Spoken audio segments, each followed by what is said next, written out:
Cable mains wire starter ಡಬ್ಬ ಕದ್ದು ಅಟ್ಟಹಾಸ ಮೆರೆದ ಕಿಡಿಗೇಡಿಗಳು. ಗುಬ್ಬಿ ತಾಲೂಕಿನ ನಿಟ್ಟೂರು ಹೋಬಳಿಯ ಹಲಸಿನ ನಾಗೇನಹಳ್ಳಿ ಗ್ರಾಮದ ಸರ್ವೆ ನಂಬರ್ 35/1 ಸಿದ್ಲಿಂಗಯ್ಯನವರ ಜಮೀನಿನಲ್ಲಿ ಶುಕ್ರವಾರ ತಡರಾತ್ರಿ cable mains wire starter box ಕದ್ದು ಅಟ್ಟಹಾಸ ಮೆರೆದಿರುವ ಘಟನೆ ಬೆಳಕಿಗೆ ಬಂದಿದೆ. ಸಂತ್ರಸ್ತೆ ದೀಪಿಕಾ ಸಿದ್ಲಿಂಗಯ್ಯ ಮಾತನಾಡಿ, ಕಳೆದ 5 ತಿಂಗಳ ಹಿಂದೆ ನನ್ನ ಪತಿ ಸಿದ್ಲಿಂಗಯ್ಯನವರು ಮರಣ ಹೊಂದಿದ್ದ ನೋವಿನಲ್ಲಿದ್ದ ನನಗೆ ಕಿಡಿಗೇಡಿಗಳು ಉದ್ದೇಶಪೂರ್ವಕವಾಗಿ ನನ್ನ ಜಮೀನಿನಲ್ಲಿ ಇದ್ದಂತಹ ಕೊಳವೆ ಬಾವಿಯ ಸಾಮಗ್ರಿಗಳನ್ನು ಹೊತ್ತೊಯ್ದು ನನ್ನ ಮಾನಸಿಕ ನೆಮ್ಮದಿಯನ್ನು ಹಾಳು ಮಾಡಿದ್ದಾರೆ. ಅಂತಹವರ ವಿರುದ್ಧ ಪೊಲೀಸರು ಸೂಕ್ತ ಕಾನೂನು ಕ್ರಮ ಕೈಗೊಳ್ಳಬೇಕು ಎಂದು ಆಗ್ರಹಿಸಿದರು.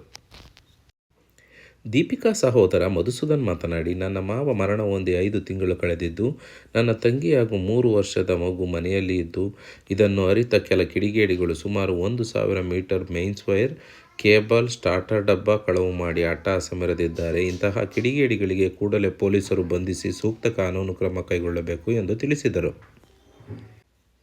ಇದೇ ಸಂದರ್ಭದಲ್ಲಿ ಗ್ರಾಮಸ್ಥರು ಮಾತನಾಡಿ, ಇಂತಹ ಘಟನೆಯು ನಮ್ಮ ಗ್ರಾಮದಲ್ಲಿ ಮೊದಲ ಬಾರಿ ಸಂಭವಿಸಿದ್ದು, ಇಂತಹ ಘಟನೆಗಳು ಮರುಕಳಿಸದಂತೆ ಕಿಡಿಗೇಡಿಗಳ ವಿರುದ್ಧ ಪೊಲೀಸರು ಕಾನೂನು ಕ್ರಮ ಕೈಗೊಳ್ಳಬೇಕೆಂದು ಒತ್ತಾಯಿಸಿದರು. ಈ ಪ್ರಕರಣವು ಚೇಳೂರು ಠಾಣೆಯಲ್ಲಿ ದಾಖಲಾಗಿದೆ.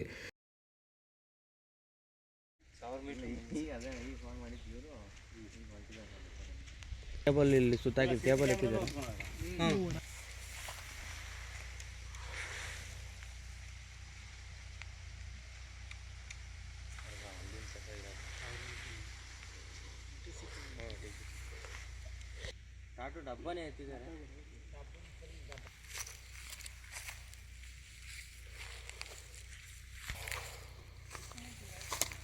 ಕಂಬಗಳೆಲ್ಲ